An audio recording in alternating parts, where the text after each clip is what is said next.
Hello दोस्तों, कैसे हैं सभी का एक बार फिर से स्वागत है। तो कल हमने कथन पूर्वानुमान निष्कर्ष वाले सवाल कराया था। टॉपिक पूरा एक ही वीडियो में समाप्त हो गया था, लेकिन मैंने कुछ क्वेश्चन आपको कल उसमें दिए थे। यूपी पुलिस में आए हुए 2019-2020 की कांस्टेबल परीक्षा में लगभग 2 से 3 प्रश्न इससे आते हैं, ठीक है। और तो मैंने आपको दिखाए थे, मैंने करके देखिएगा। आज मैं उनका सॉल्यूशन करा देता हूँ। नेक्स्ट क्लास में बढ़ने से पहले, नेक्स्ट क्लास मतलब अगली हम कोई चैप्टर लें उससे पहले हम सोच रहे हैं कि ये सवाल आज करा देते हैं, ठीक है। तो चलिए, आपने करे होंगे, अपने उत्तर भी चेक कर लीजिएगा। और मैंने जो कल 5 रूल बताए थे, उन रूलों के आधार पे ये है। बहुत आसान होते हैं, बस ये प्रैक्टिस इनमें चाहिए होती है, कुछ नहीं होता है इनमें ज़्यादा। चलिए देखिए, सवाल है, ये कथन है। कथन के आधार पर फिर ये तो पूर्व धारणा है या पूर्व अनुमान है। मैंने कल भी आपको बताया था कि पूर्व धारणाएँ, जो भी हम कार्य करते हैं उसी के अकॉर्डिंग पूर्व धारणाएँ तैयार होती हैं। पूर्व धारणाएँ हमेशा सकारात्मक ही होती हैं। इंसान नकारात्मक सोच के कोई कार्य नहीं करता, जो कार्य करता है वो सकारात्मक सोचते हुए करता है। तो इस बात का ध्यान रखते हुए चलिए देख लेते हैं। इस देश में 18 वर्ष की आयु तक पहुंचने के बाद लोग मतदान कर सकते हैं। हमारे देश के बारे में बोल रहा है, 18 वर्ष की आयु तक पहुंचने के बाद ही हम मतदान कर सकते हैं। इस बात में क्या क्या छिपा है, हम पूर्व धारणाएँ क्या, हम जिसने ये बोली ये बात, को मान लो कोई बात है, कोई आपके साथ वालों को ये बात बोल रहा है, अरे यार तुम्हारे यहाँ तो 18 वर्ष से ऊपर वाला ही मतदान कर सकता है। इसका मतलब वो क्या सोच रहा है? स्वतंत्रता से पहले कोई मतदान प्रक्रिया नहीं थी, ऐसी तो कोई बात ही नहीं है। स्वतंत्रता वाला तो मैटर ही नहीं है, एज वाला मैटर है। तो ये तो गलत हो जा रहा है। दूसरा है, 18 वर्ष की आयु में मतदाता किसी व्यक्ति को वोट देने के बारे में परिपक्वता से निर्णय, ये इसमें छिपी हुई बात है कि 18 वर्ष ही क्यों है, क्योंकि वो परिपक्वता प्राप्त कर लेता है, ऐसा वो मान के चल रहे हैं। तो इसमें आंसर क्या हो जाएगा? केवल दूसरा पूर्व धारणा सही है। तो उत्तर हो जाएगा ये। उत्तर क्या कह रहा था देखो, यदि कथन में केवल पूर्व धारणा 2 है तो उत्तर बी माना जाएगा। तो ऑप्शन क्या हो जाएगा इसमें?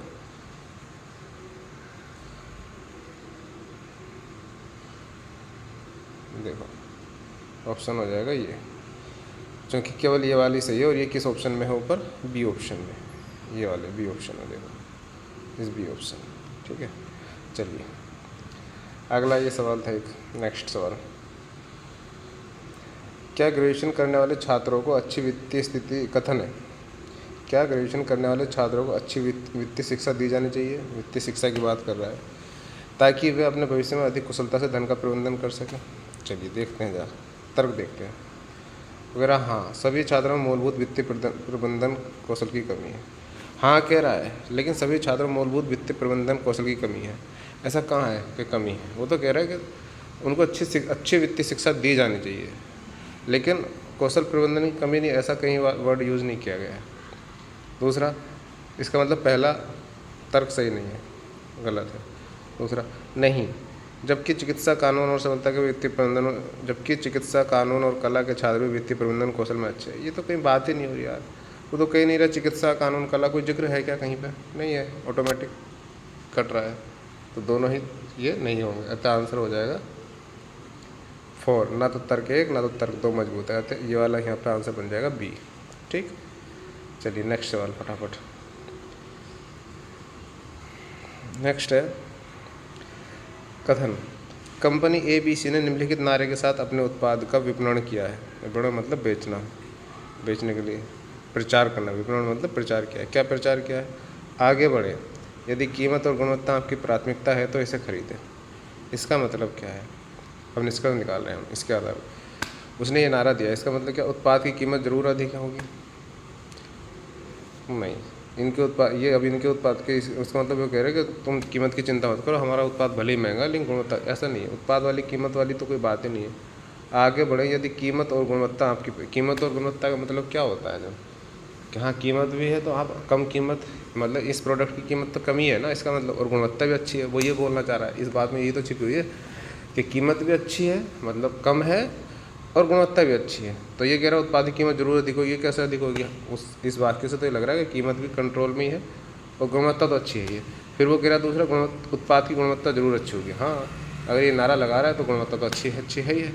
कीमत भी ज़्यादा नहीं है इसमें, लेकिन ज़्यादा को बोल रहा है, तो इसलिए पहला नहीं होगा, केवल दूसरा निष्कर्ष सही होगा। तो इसमें कौन सा हो जाएगा? ये वाला हो जाएगा। नेक्स्ट सवाल देखो, कथन, क्या भारत जैसे विकासशील देश में करों को समाप्त किया जाना चाहिए? पहला तर्क कह रहा है नहीं, देश का विकास करने तो सरकार को कदम उठाने के लिए आय के अच्छे स्रोत हैं। हाँ, बात तो सही कह रहा है। अगर हम करों को समाप्त कर देंगे तो फिर कदम कैसे उठाएंगे? फिर दूसरा कह रहा है हाँ, इन करों का उपयोग राष्ट्र के कल्याण के लिए। कहाँ यार, वो कहना राष्ट्र कल्याण कहाँ, ये तो बात ही नहीं हो रही। करों का उपयोग राष्ट्र के कल्याण के लिए ही किया जाता है, तो केवल पहला तर्क हो जाएगा। ठीक है, पहला तर्क का मतलब विकल्प ए हो जाएगा। यहाँ पे ये विकल्प ए हो जाएगा। अगला सवाल देखो, प्रत्येक व्यक्ति के पास अपना पहचान पत्र होना चाहिए। कथन एक। अब देखो दो कथन भी देता है, 2 कथन दिए। क्यों दूसरा ये कह रहा है आपातकाल के मामले में उक्त कार्ड में उसका रक्त समूह संपर्क के लिए पूरा पता और टेलीफोन नंबर का उल्लेख किया जाना चाहिए। उसका पहचान पत्र हो, ये सारी चीज़ें उसमें हो, उसका रक्त समूह हो, संपर्क नंबर हो, टेलीफोन नंबर हो। इससे निष्कर्ष निकालो क्यों होने चाहिए, उसका मतलब फ़ायदे क्या होंगे एक तरीके से सरकार में। क्यों ऐसा वो कह रहा है? रक्तदान जब प्रदान किया जाता है तो उसका रक्तदान से संबंधित तो कोई बात ही नहीं आई है, गलत हो रहा है, तो उसके समूह का उल्लेख नहीं किया। अरे यार, जब रक्तदान करना होता है तो हाथों हाथ वो रक्त निकाल कर उसका ब्लड चेक कर लेते हैं कौन सा ग्रुप समूह का है, कौन सा रक्त समूह का इनका रक्त है। तो इसका तो रक्तदान का तो मतलब ही नहीं। दूसरा, किसी परिस्थिति में किसी को भी अपना फ़ोन नंबर नहीं भूलना चाहिए। ऐसी तो कोई बात ही नहीं है। नंबर नहीं भूलना चाहिए इसलिए उसके कार्ड पे होना चाहिए, नहीं। यदि चोट घातक है तो पुलिस को इसकी जानकारी की आवश्यकता है। देखो ये कंसेप्ट इसमें छुपा है कि जो भी आपके पास ये कहना चाह रहे हैं, आपके पास जो पहचान पत्र हो उसमें ये सब चीज़ें होनी चाहिए, फ़ोन नंबर वगैरह, क्योंकि पुलिस को इसकी जानकारी की आवश्यकता होती है, इससे वो कॉन्टैक्ट कर सकें आपके चिर परिचितों को। ठीक है, तो केवल 3 सही है, तो इसमें केवल हो जाएगा सी सही। ठीक है, अगला सवाल है ये नेक्स्ट। गेहूँ के उत्पादन की तुलना में उसकी घरेलू मांग तेज़ी से बढ़ रही है। चलो, बढ़ रही है, इससे क्या निष्कर्ष है? इसका मतलब ये घरेलू मांग कम की जानी चाहिए। क्यों भाई, घरेलू मांग कैसे कम कर लोगे? खाना तो जो खाएगा तो वो तो खाएंगे ना यार। तो ये तो पहला तो गलत है, कम तो नहीं की जा सकती। ये कहना भी नहीं चाह रहा कि कम करो यार, उत्पादन उतना हो नहीं रहा, मांग बढ़ रही है तो हम मांग कम करें, ऐसा तो नहीं कह रहा ना वो ये कहना चाह रहा होगा। अच्छा, दूसरा कह रहा है हमें गेहूँ का निर्यात करना चाहिए। निर्यात का मतलब होता है गेहूँ अपने देश से बाहर भेजना, तो ये भी गलत है। इसका मतलब ये है, उसके जो कथन में बात छुप रही है वो ये छुप रही है कि गेहूँ के उत्पादन की तुलना में उसकी घरेलू मांग तेज़ी से बढ़ी, मतलब उत्पादन कम हो रहा है, तो हमें क्या करना चाहिए? हमें आयात बढ़ाना पड़ेगा। तो आयात वाली तो कोई बात नहीं है, तो दोनों में से कोई सा भी इनमें सही नहीं है। आयात बढ़ाएंगे तो मैनेज कर लेंगे, मांग को कम नहीं किया जा सकता है। ठीक है, अगला सवाल, क्या सरकारी स्कूलों में दिया जाने वाला मध्याह्न भोजन बंद कर देना चाहिए? पहला तर्क क्या कह रहा है व्यक्ति? नहीं, ये वंचित बच्चों को कम से कम एक समय का भोजन प्रदान करना सही है। सरकार का भी यही उद्देश्य है। वंचित क्षेत्र के, वंचित घरों के बच्चे हैं, उनको एटलीस्ट एक समय का अच्छा भोजन ही मिल जाए, पोषण युक्त, और शिक्षा भी मिलेगी इस बहाने। अगर हाँ, ये स्कूलों में जाने के लिए गलत प्रोत्साहन, ये गलत है। ये वाली बात अच्छी लग रही है, इसमें छिपी हुई है। अगले सवाल,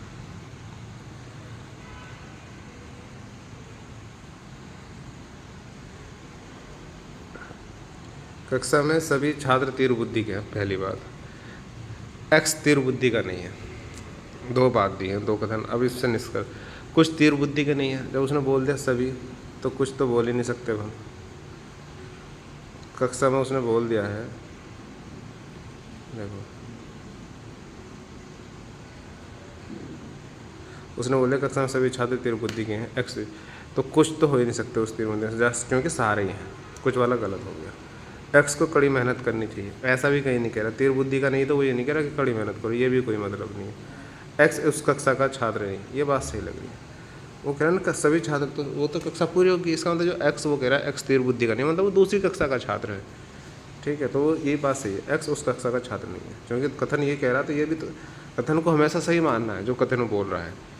तो कथन के अकॉर्डिंग फिर तो ये दोनों हो ही नहीं, तो ये सही बन रहा है कि हाँ एक्स किसी दूसरी कक्षा का, लेकिन उस कक्षा का तो सभी छात्र बुद्धिमान है। तो ये दोनों गलत हो रहे हैं, ये केवल सही हो रहा है। निष्कर्ष 3, अतः निष्कर्ष केवल 3 अनुसरण करता है। चलो तो यार ये सवाल थे, और क्या थे और दिखाता हूँ। इसमें थे कुछ सवाल,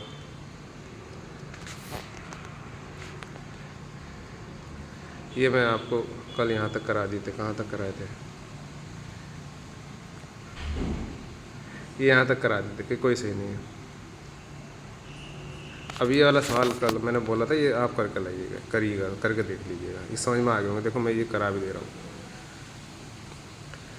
ये है कथन,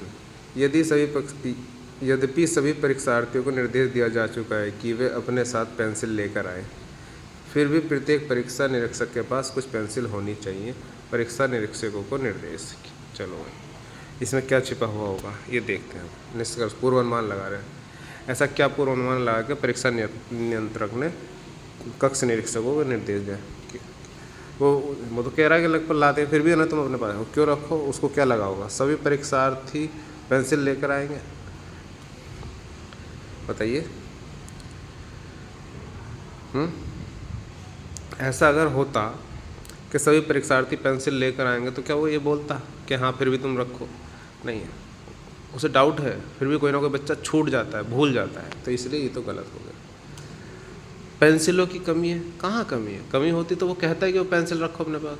पेंसिल हैं, काफ़ी सारी पेंसिल है, कमी के बारे में नहीं, तो दोनों ही गलत है। ठीक है, अगला देखो। कथन, एक अच्छी किताब भले ही महंगी हो बिकती है। पूर्वानुमान, क्या पूर्वानुमान लगाया जा रहा है इसमें? क्योंकि कुछ किताबें अच्छी होती है। एक अच्छी किताब भले ही महंगी हो बिकती है, इसमें यह अनुमान तो है कि हाँ पक्का कुछ किताब महंगी होती है और कुछ तो सस्ती होती है। तभी तो कह रहे हैं एक अच्छी किताब भले ही महंगी हो, कुछ किताबें से महंगी होती हैं लेकिन भले ही महंगी हो बिकेगी। तो इसका मतलब ये है कि कुछ किताबें तो अच्छी होती हैं, कुछ किताबें अच्छी होती हैं और कुछ किताबें महंगी होती हैं। ज़्यादातर किताबें महंगी होती हैं, ऐसा नहीं बोल रहा हूँ कि ज़्यादातर किताबें तो देखो इस वाली बात में ये निकल कर कि ज़्यादातर किताबें सस्ती होती हैं, लेकिन अच्छी किताब भले ही महंगी हो। कुछ अच्छी किताबें महंगी भले हो जाएं, वो बिक जाती हैं, लेकिन ज़्यादातर किताबें तो सस्ती होती हैं, ये बोलना चाह रहा हूँ। तो पहला केवल सही होगा। कृपया इस सूचना को पढ़ने के बाद स्टेडियम में प्रवेश करें। कृपया इस सूचना को पढ़ने के बाद स्टेडियम में प्रवेश करें। स्टेडियम के गेट पर एक नोटिस, ठीक, ये नोटिस क्या है? लगा दिया है। अब पूर्वानुमान क्या है? जिसने भी नोटिस लगाया ये पूर्वानुमान तो मान के चल रहा है कि लोग साक्षर है, कि हाँ लोग पढ़े लिखे हैं तभी तो पढ़ पाएंगे, तभी तो उसने लिखा कि इसको पढ़ना। तो पहला तो सही है। कोई भी अंधा व्यक्ति स्टेडियम में नहीं आएगा, बात सही है। आप कहेंगे सर इसमें अंधे का जिक्र नहीं, लेकिन उसका मीनिंग देखो ना पढ़ के। इसका मतलब ये है कि हाँ कोई भी अंधा नहीं आएगा, क्योंकि अंधा तो पढ़ ही नहीं पाएगा। तो दोनों ही सही है, ठीक है। अगला देखो कथन, वे विद्यार्थी जो परीक्षा में पहली बार उपस्थित हो रहा है उन्हें फॉर्म भरने में मदद की जानी चाहिए। परीक्षा निरीक्षक को निर्देश। क्यों, उसको क्यों लग रहा है ऐसा, उसने ऐसा क्यों बोला, क्या बोलना चाह रहा है वो? पूर्वानुमान देखो, परीक्षा में एक से अधिक बार बैठा जा सकता है। देखो ये बात छिप रही ना, पहली बार, इसका मतलब जो पहली बार बैठा तो कुछ लोग दूसरी बार भी बैठ रहे होंगे, दूसरी बार बैठ रहे होंगे, तीसरी बार भी, इसका मतलब एक से अधिक बार बैठा जा सकता है। पहला पूर्वानुमान सही है। फॉर्म भरना कठिन है, ये भी सही है। उसे लग रहा है कि हाँ फॉर्म भरना कठिन है, तभी तो बोल रहा है कि जो पहली बार हो रहा है उसकी मदद करो फॉर्म भरने में। दोनों ही बात सही है। मैं तुमसे मिलने कल सवेरे तुम्हारे कार्यालय 10 बजे आऊँगा, ए ने बी से कहा। कथन है ये। पूर्वानुमान, क्या इसमें पूर्वानुमान लगा जाए कि बी कल कार्यालय में उपस्थित होगा, ये उम्मीद है, तभी तो उम्मीद तो कह रहा है कि हाँ वो कल कार्यालय में रहेगा, तभी तो। ए कल जीवित रहेगा, ये भी उम्मीद कर रहा है कि वो कल जीवित रहेगा। तो दोनों ही सही है। इस तरीके से ये क्वेश्चन हो गए। आपको और भी जो क्वेश्चन, आपके पास कोई भी रीजनिंग की बुक हो और उसमें कथन, पूर्वानुमान, निष्कर्ष वाले जो भी सवाल आप सब लगा के देखिए। कोई डाउट है तो आप मेरे टेलीग्राम चैनल पे भेजिए। आज मैं इस वीडियो के डिस्क्रिप्शन में अपने टेलीग्राम चैनल का लिंक ऐड कर रहा हूँ। आप उस पर क्लिक करके टेलीग्राम चैनल भी ज्वाइन करिए। उसी टेलीग्राम चैनल में मैं अपनी ये PDF भी भेजूँगा और वीडियो का लिंक भी मैं वहाँ पर शेयर करूँगा। आपका कोई भी डाउट क्वेरी हो आप मेरे उस टेलीग्राम लिंक में भेज सकते हो, ठीक है। चलिए, और कोई भी अपडेट रहा करेगी मैं अपने टेलीग्राम चैनल पर दे दिया करूँगा आपको। Thank you, good night.